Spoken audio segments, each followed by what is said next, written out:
Donc l'objectif de la table ronde, c'est de confronter différents points de vue sur un peu la mise en pratique de ce qui a été présenté là, comment on peut avancer ensemble, tous ensemble. Donc je vais d'abord laisser les intervenants se présenter. Plutôt que je les présente, je vais leur donner deux minutes la parole pour se présenter et voir qu'on a un panel justement qui représente différents intervenants. Tu as un micro qui doit marcher là. Oui, un petit peu de mou, c'est bon. Ok. Bonjour, moi c'est Arnaud Colette, je suis éleveur de porc à Merdognac dans les Côtes-d'Armor. Donc un élevage naisseur-engraisseur de 220 truies. Et on a fait des gros travaux il y a un an justement par rapport au bien-être animal. Donc on a fait des gestantes sur paille, on a fait des verrateries liberté, des maternités liberté, des postes sevrage avec un peu plus de place, avec plus de confort également puisqu'on a mis des caillebotis chauffants. Et on a également fait une FAF, donc on fabrique tout l'aliment à la ferme de A à Z. Donc voilà, brièvement. On y reviendra sur les bâtiments et l'amélioration. Sophie. Donc, bonjour, je suis Sophie Hilde, je suis éthologue, j'ai travaillé notamment sur le bien-être des ovins, des vaches laitières avec Luc, la relation homme-animal, etc. Je suis depuis 8 ans la directrice de la Fondation Droit Animal, Éthique et Sciences, qui est une organisation généraliste d'abord, donc on s'occupe de tous les animaux, dont évidemment les animaux d'élevage. On est welfariste, donc légaliste et réformiste. On existe depuis plus de 45 ans et l'un de nos premières actions était la Déclaration des droits de l'animal. Donc notre objet principal, c'est de transcrire dans le droit les avancées de la science et de l'éthique. Concernant l'élevage, on a travaillé avec l'OABA notamment pour obtenir le règlement européen des années 80 qui a autorisé le premier étiquetage du mode d'élevage des poules pondeuses sur les boîtes d'œufs. Et quelques années plus tard, plus récemment, on a travaillé avec d'autres ONG welfaristes, dont CIWF, OABA, Wellfarm et les distributeurs. D'abord avec Casino, après avec U et d'autres distributeurs, pour faire l'étiquette bien-être animal dont Bertrand a parlé. Voilà. Merci Sophie. Gabriel. Oui, bonjour, Gabriel Manac. Donc moi je suis responsable expertise et projet dans une coopérative de producteurs de porc. Donc nous, notre métier, c'est de commercialiser les cochons de nos adhérents et de leur apporter un ensemble de services que mon service apporte justement en termes de conception de bâtiments, de réflexion sur l'énergie, de réflexion un peu aussi sur les différents débouchés commerciaux.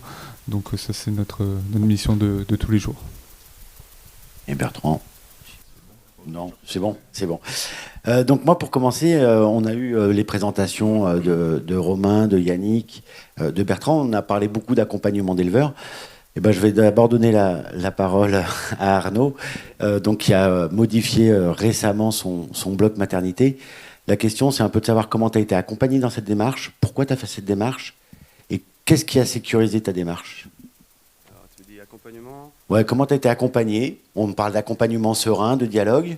On parle de motivation des éleveurs, leur faire comprendre que c'est important. Qu'est-ce qui t'a motivé à le faire ? Et puis après, le dernier point, c'est qu'est-ce qui sécurise ? Parce qu'on a parlé de distribution, de sécurisation, parce que ça a un coût qui peut être important. Donc, ces trois éléments-là, comment ça s'est passé chez toi ?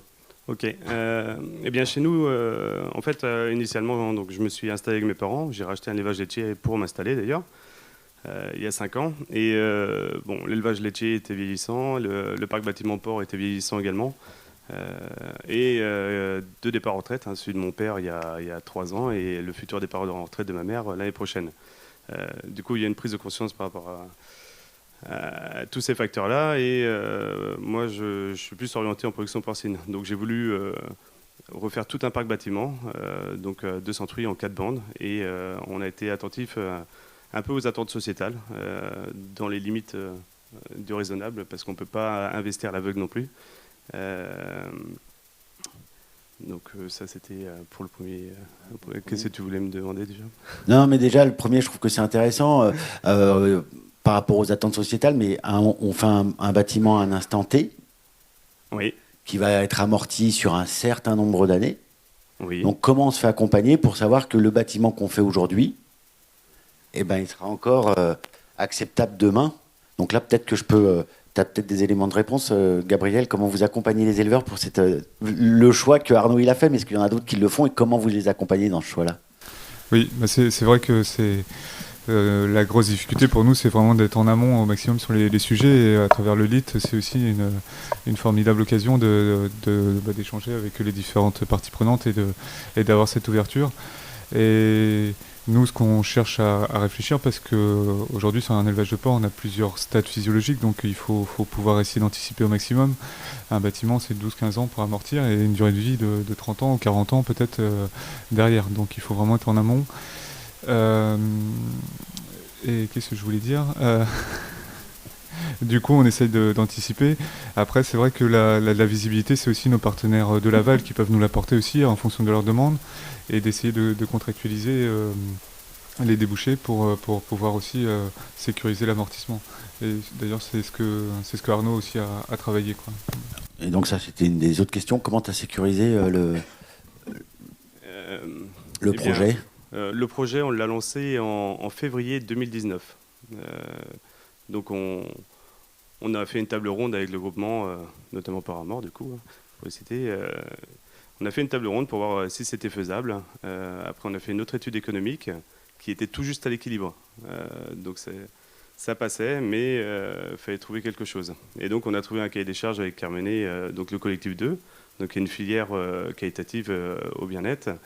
Et le fait de rentrer dans ce contrat-là, ça nous a permis d'avoir une marge de sécurité et de consolider notre projet. Donc là, concrètement, l'abattoir, il a contractualisé pour acheter un peu plus cher des produits, oui, sous prétexte qu'ils étaient... Enfin, sous prétexte. Sous prétexte. Non, mais avec la garantie qu'ils étaient plus respectueux du bien-être des animaux, oui, donc et sur un temps qui était défini. C'est ça. Donc le contrat, lui, il court 5 ans reconductible. Et on est effectivement audité une fois par an, même plus. Là, je suis rendu parce qu'on a quand même des visites tout au long de l'année, soit pour faire visiter l'élevage à certains commerciaux, soit peut-être à d'autres partenaires. Donc, je suis rendu à 4 visites depuis février, là, justement. Et à chaque fois, on représente tout de A à Z. Ok, donc l'abattoir, il a contractualisé, il a augmenté le prix d'achat des cochons. C'est un prix qu'on répercute aux consommateurs ? Qu'on peut répercuter si on arrive à valoriser le sujet du bien-être animal. On ne peut pas tout dire auprès du consommateur. Enfin, le sujet de la castration... Non, mais là, sur un bloc maternité, par exemple... Après, je pense que oui, enfin, là, on peut valoriser le fait qu'il y a plus de place, il y a plus de disponibilité pour les animaux. Mais ça, c'est un vrai sujet qu'on doit travailler ensemble, parce qu'on a des difficultés... Enfin, on ne sait pas ce qu'on peut dire aux consommateurs. C'est ça, les travaux qui doivent être encore... fait pour savoir jusqu'où on peut aller auprès du consommateur et qu'est-ce qu'il accepte en termes de messages autour du bien-être animal. Autour du bien-être animal, il y a des sujets qui pour lui sont innés, enfin, ça devrait être naturel. Il y a d'autres sujets qui peuvent être valorisés et expliqués. Mais ça, c'est une vraie pédagogie qu'il faut mettre en place. Ok. C'est des éléments que tu retrouves, toi, Sophie, les attentes des consommateurs, ce qui est inné, ce qui peut être valorisé. Est-ce que les ONG ont un rôle à jouer vis-à-vis des distributeurs, des producteurs, sur, voilà, le consommateur, il est prêt à mettre un peu plus là-dessus, et donc c'est là-dessus qu'on va mettre le focus.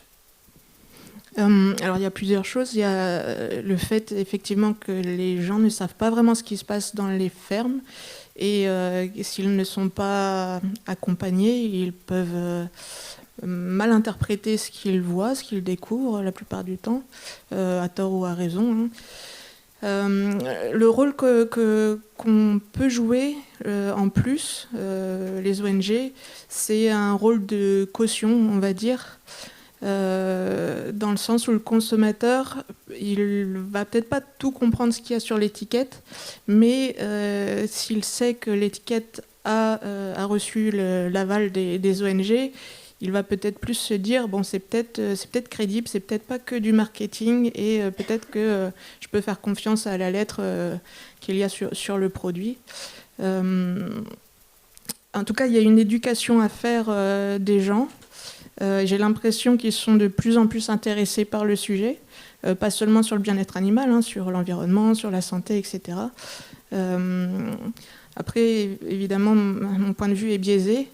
Mais là, j'ai bien entendu ce que Bertrand a dit tout à l'heure, les études qui ont été faites, et je trouve ça, même si le bien-être n'est que 4e, je trouve que c'est quand même super encourageant dans les critères que les gens utilisent pour choisir un produit. Alors, tu parlais de l'étiquette. Bertrand l'a dit tout à l'heure, c'était une démarche volontaire. La démarche d'Arnaud, là, elle n'a pas donné lieu à une étiquette, à un label particulier. Comment on valorise quand il n'y a pas de label, quand il n'y a pas d'étiquette particulière? L'abattoir, il accepte de payer un peu plus cher, ce qui est bien. Il accompagne son éleveur, ce qui est essentiel, si on veut une démarche de progrès. À un moment, comment on retrouve dans la chaîne de valeur ce que ça a coûté? Je pense que justement, alors tout passe pas par une étiquette. On peut valoriser par le travail fait sur de l'espace plus disponible pour une méthodologie d'élevage un peu différenciée. Enfin, ça, les produits marketing peuvent développer plein de sujets autour de ça. Mais je pense qu'il y a tout intérêt à communiquer sur ce que fait. C'est Arnaud. C'est Arnaud. Justement, de mettre en avant sa spécificité par rapport à autre chose, par rapport à du standard, pour vraiment créer de la différence. Aujourd'hui, on voit bien qu'il y a de l'appétence par rapport à ça. C'est l'histoire qu'on peut raconter autour du projet d'Arnaud qui intéressera le consommateur. Et ça, c'est valorisable. Après, il y aura certainement des gens qui voudront avoir un peu de la caution, en effet, par rapport à une note ou autre. Mais je pense qu'il y a des sujets qui peuvent être communiqués et travaillés de façon marketing pour vraiment expliquer le travail qui est fait, et justement de redonner de la visibilité à l'élevage auprès du consommateur qui, aujourd'hui, est totalement perdu. Il ne sait pas du tout comment on produit. Et de faire voir les choses ouvertement, ça permet d'aller plus loin, je pense. Okay. Du coup, 2 questions, après je reviens vers toi, Gabriel. Est-ce que tu organises des portes ouvertes? C'est toujours compliqué d'inviter du monde à la maison. Il y a 3 douches, c'est douche obligatoire. Donc je vais vulgariser, mais tout le monde à poil et on passe sous la douche et je fournis sous-vêtements. Ça, c'est pour la biosécurité. Voilà. Mais c'est un discours que les gens ne connaissent pas encore. J'ai eu l'occasion d'inviter justement 2 directeurs de Super U de Merdagnac à venir, liés un petit peu à notre élevage, leur faire comprendre quelles étaient nos problématiques, et c'était leur méconnaissance justement par rapport à ça. Qu'il y avait un sanitaire à respecter, qu'on ne pouvait pas faire venir tout le monde, on ne pouvait pas entrer n'importe comment. Et ça s'applique également à nous, puisque je suis à peu près à 3-4 douches par jour. On fait attention à ça. Donc on peut inviter du monde dans la limite du raisonnable, mais pas énormément non plus. Ça, c'est extrêmement important, parce que Romain, tout à l'heure, disait qu'il y avait une méconnaissance, parce que plus c'était opaque, moins c'était transparent, moins on avait confiance.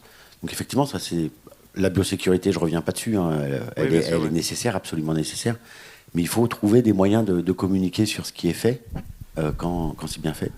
Donc les journées portes ouvertes, c'était ma première question, et ma deuxième, je ne me souviens plus. Après la sécurité... Si.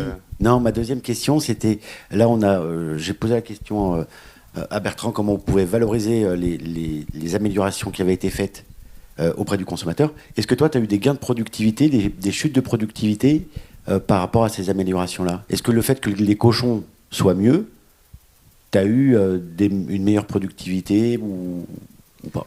Alors, qui dit bâtiment neuf dit sanitaire neutre. Donc on en revient à ça, justement, au sanitaire. On a économisé à peu près, par rapport à l'élevage qu'on avait avant, on est entre 17 et 25 000 euros d'économie liées au sanitaire, uniquement, déjà à ça. C'est toujours bon à prendre. Est-ce qu'il y a du plus?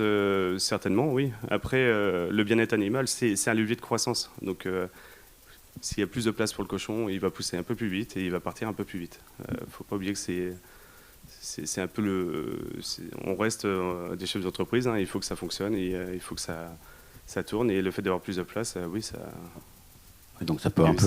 Il y a eu les truies sur paille également, où il y a moins de problèmes d'aplomb, mais on ne sèvre pas plus de porcelet, le poids est à peu près identique, voilà. Il n'y a pas une révolution. Ça n'a pas révolutionné non plus. Ok.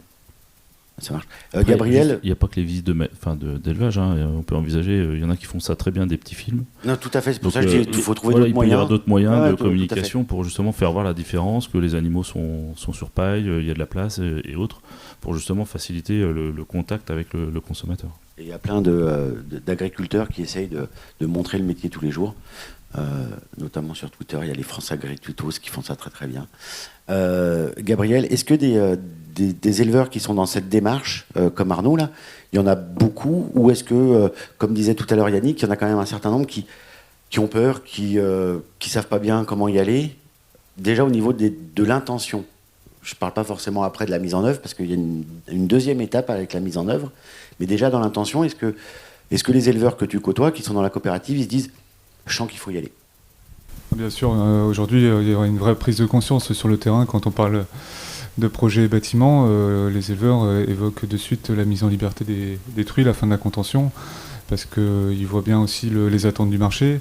Et nous, on est là pour vendre un produit. Si on n'a pas de consommateur en face pour vendre notre produit, ça ne sert à rien de le produire. Donc forcément, il y a une écoute et les gens, il n'y a pas un projet aujourd'hui qui n'est pas réfléchi dans ce sens-là, quoi.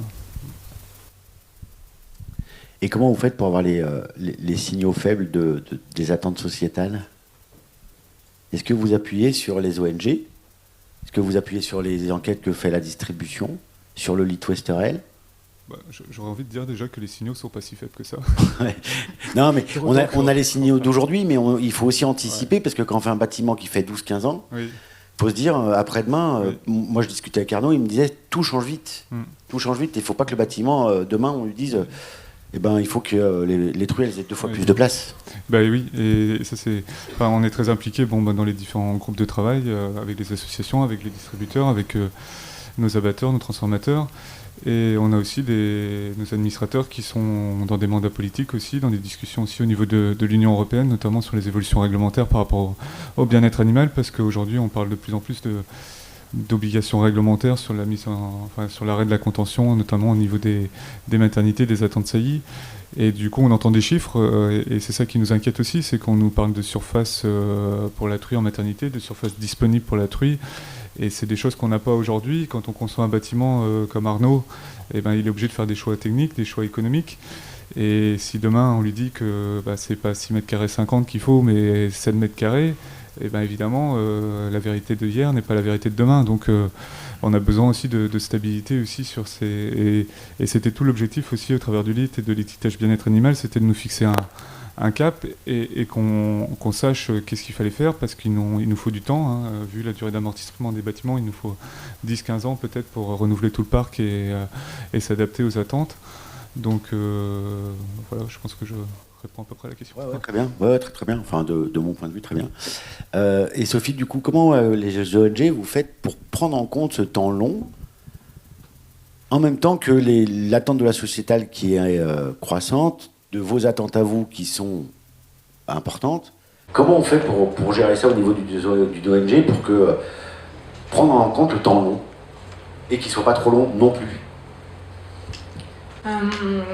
C'est là toute la complexité de l'exercice. Ce qui est important, c'est de discuter avec toutes les parties, de bien comprendre les freins, de bien comprendre les spécificités aussi de chaque filière. Bertrand parlait de l'étiquette qu'on a développée pour le poulet. C'est vrai que c'était une échelle vraiment différente de celle des porcs en ce moment. Et si on devait appliquer la même, être aussi ambitieux avec l'étiquette porc qu'on l'a été avec l'étiquette poulet, ça demanderait des efforts très très forts au niveau financier pour pouvoir atteindre les niveaux les plus élevés, donc A, B et C. Mais c'est l'exercice qu'on mène depuis quelques années maintenant, et on commence à se connaître, on commence à connaître les positions des uns et des autres et à bouger un petit peu, à se comprendre mieux. Je dirais, il faut surtout qu'on ne reproduise pas le coup des cages pour les poules pondeuses d'il y a quelques années, où un règlement avait fait changer les cages vers des cages dites améliorées, qui en fait n'étaient qu'un tout petit peu plus grandes, avaient un perchoir et puis un petit bac à sable pour faire des bains de poussière. Si on avait été un tout petit peu plus ambitieux et surtout plus vigilant, on aurait dit c'est mettre un pansement sur une jambe de bois, quoi. Le futur, c'est pas les cages. Donc voilà, là on aurait peut-être dû être un peu plus ferme. Et c'est aussi se confronter à la réalité, parce que le but, c'est pas de rendre dépressifs les éleveurs, ils font du mieux qu'ils peuvent. Non, c'est vrai. On essaie aussi de trouver les moyens, on discute, on prend part aux discussions au niveau politique. On a essayé de faire passer des idées avec la PAC. Il y a très peu de choses qui ont été gardées, qui étaient positives pour le bien-être animal. Malheureusement, on fait tout ce qu'on peut. On continue à essayer de trouver les moyens de faire avancer les choses, quoi. Et aussi également, comme on le disait tout à l'heure, Romain, ou quoi, mieux informer le consommateur sur la réalité Voilà, et qu'il n'ait pas des attentes qui soient trop fortes par rapport qu'on reste. Alors, les attentes fortes, ils peuvent les avoir, il n'y a pas de problème. S'ils veulent du bien-être animal, il faut aussi faire des sacrifices. Hein. Si on veut manger du bio, on paye un tout petit peu plus cher. On a vu dans les courbes de Bertrand qu'à partir d'un certain moment, c'était quand même difficile. Oui. Quoi. C'est vraiment un sujet très très complexe. Mais je vous encourage tous à lire le travail qu'Elsa a fait sur les différents scénarios, avec une ambition très forte au niveau du bien-être animal, une ambition moins forte. Enfin, c'est des travaux d'anticipation qu'il faut faire et il faut se préparer à un peu tout. Hein. Merci. Est-ce qu'il y en a dans la salle qui ont des questions à nos intervenants de la table ronde? Sinon, j'en ai encore, mais vous avez peut-être des questions pour que ça soit un peu interactif. Ouais. Lève la main comme il faut.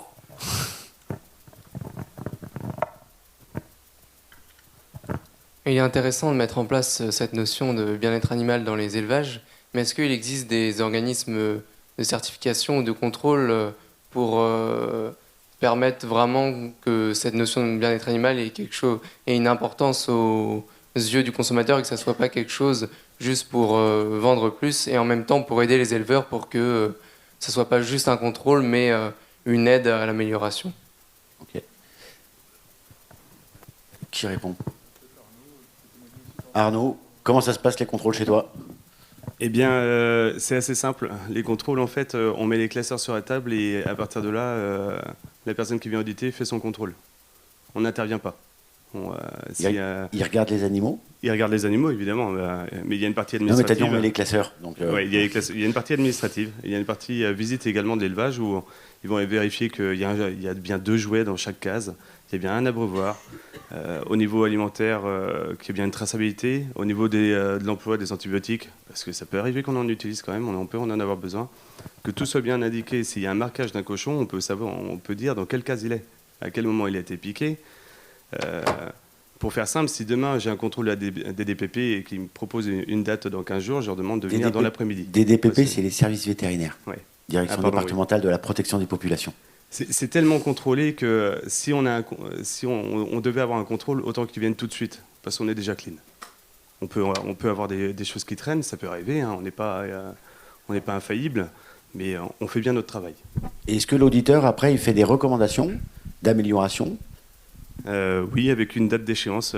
Chez nous, par exemple, c'est sur les engraissements, il faut qu'on prévoie une lumière, une tempo sur la lumière. Comment ? Que ça soit plus en manuel, que ça soit c'est ça, ouais. Lumière automatique allumée. Pour être sûr d'avoir les 12 heures de lumière ou les 8 heures. Ok. Vous voulez compléter ? Pour préciser, en effet, si on allègue quelque chose sur un produit autour du bien-être animal ou toute autre démarche, on est sommé de le prouver. Parce que sinon c'est de la publicité mensongère. Donc on a tout intérêt à avoir des contrôles, des audits, de la certification. Donc on peut aller très loin avec le sujet de l'étiquette bien-être animal où là il y a un cadre très très précis, ou alors des démarches privées qui mettent en place en effet des cahiers des charges et qui vont être audités. Et c'est l'organisme de certification qui va garantir que les critères que l'on met dans le cahier des charges et qui sont portés auprès du consommateur sont bien avérés et sont bien vrais. Juste pour compléter, il y a 2 types de contrôles. Il y a les contrôles officiels faits par les services de l'État, où ils prennent au hasard un petit nombre d'élevages pour essayer de voir qu'ils respectent bien la réglementation. Et puis après, il y a ceux qui sont dans des cahiers des charges, des démarches, qui eux vont être pour l'instant plutôt sur des démarches volontaires, et donc vont avoir des auditeurs qui vont venir. Mais il y a les 2 types de contrôles. Il y a le monsieur là qui veut poser une question.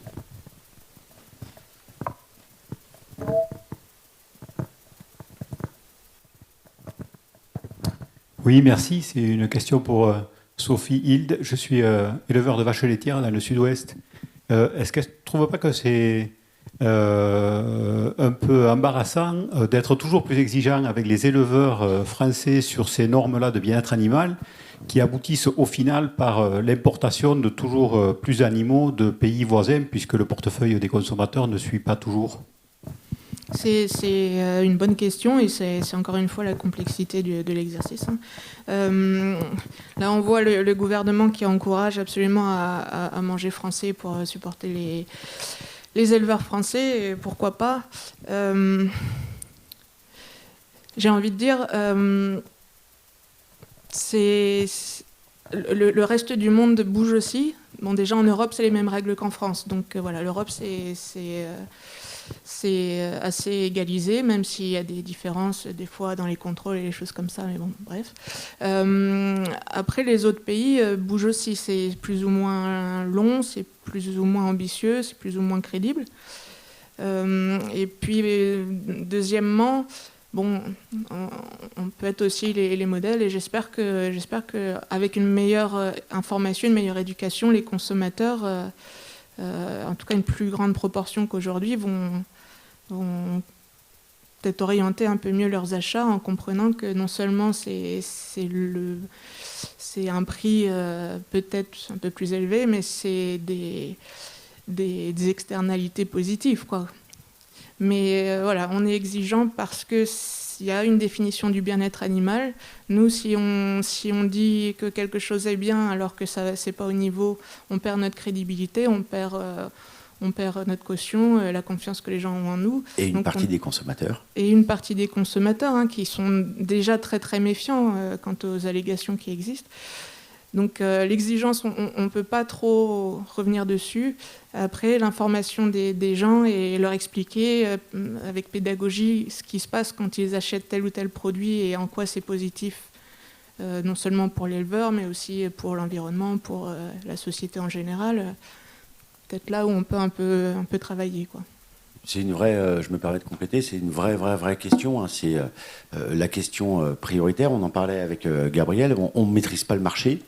Donc à un moment, il faut qu'on soit quand même dans une démarche de progrès, parce que de toute façon, on va bien vers une démarche de progrès, mais tout en étant pragmatique et cohérent pour qu'on garde des éleveurs français. Parce que le jour où on n'aura plus d'éleveurs français, on ne saura pas d'où viennent les produits et comment ils ont été élevés. Donc toute la problématique est véritablement celle-là, où on arrive à valoriser, à avoir une démarche de progrès pour que l'éleveur s'y retrouve.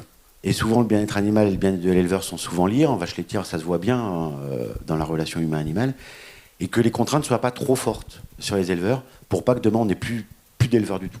Donc c'est une vraie problématique. L'IT, il travaille dessus, tout le monde travaille dessus. On est tous là, même les ONG, je connais très très bien Sophie, ils ne sont pas contre les éleveurs. Ça, c'est évident. Et en tous les cas, pas contre les éleveurs français. Donc, mais c'est une vraie problématique. C'est comment on fait. Et c'est pour ça qu'il faut discuter avec les éleveurs pour savoir ce qu'il est possible de faire, ce qu'il n'est pas possible de faire, travailler avec les distributeurs, avec les coopératives, pour voir où sont les marges de manœuvre. Alors, il y a un petit point qu'il faut quand même avoir à l'esprit, c'est qu'on n'est pas la seule source de distribution des produits alimentaires. Et que du coup, il y a une grosse partie des produits qui sont aussi vendus en restauration hors domicile.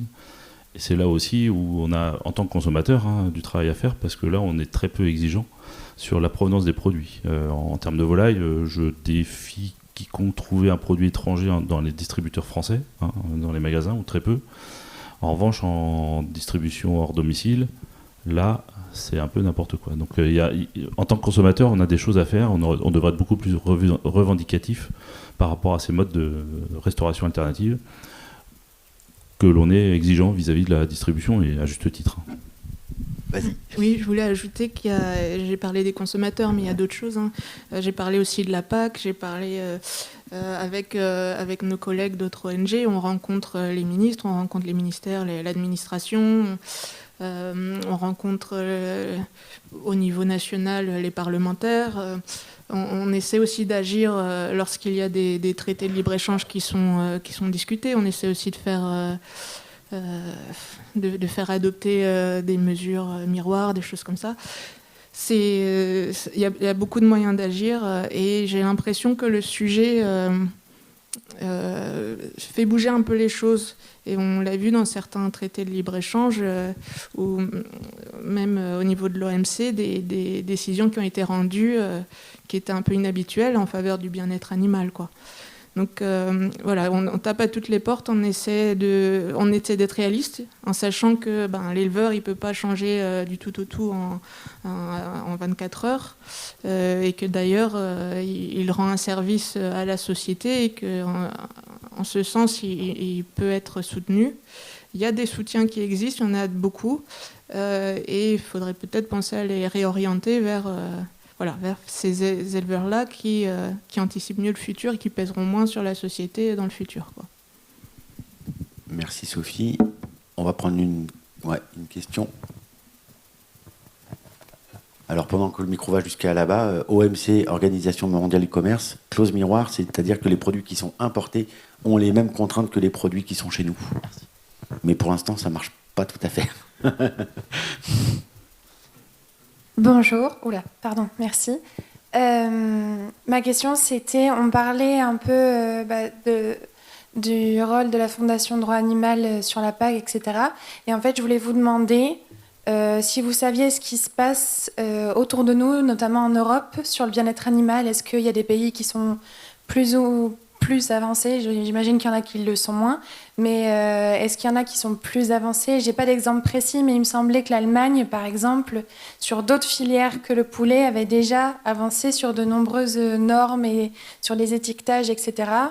Est-ce que vous pouvez nous en dire quelque chose? Alors, ce qui est intéressant avec l'Allemagne, c'est qu'il y a beaucoup d'extrêmes.